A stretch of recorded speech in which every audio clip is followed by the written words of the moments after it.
Despite optimism building for a ceasefire in Gaza, There could be a Gaza deal next weekend. How optimistic are you? I'm very optimistic, but, look, it changes from day to day. It's been changing for years. we are not there yet. On Sunday, an Israeli team set out for Doha in order to clinch a deal as pressure is mounting from all sides. But despite growing momentum, Israeli Prime Minister Benjamin Netanyahu's office has deemed the amendments Hamas has required in the latest US-backed proposal as, quote, unacceptable.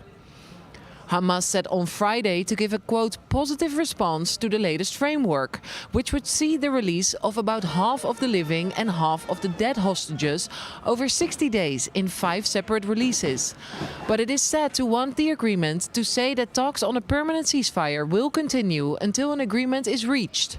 That aid will fully resume through mechanisms backed by the United Nations and other international aid organizations, and that the IDF will withdraw to positions it maintained before the collapse of the previous ceasefire in March. The families of the hostages, meanwhile, are pushing for a deal which secures the release of all of them.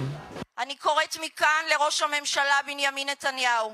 I call on Prime Minister Netanyahu, who promised me the other day that he would bring everyone back. It is time for action. Accept the outline this evening and send a delegation with a full mandate to bring a comprehensive agreement to end the war and bring everyone back.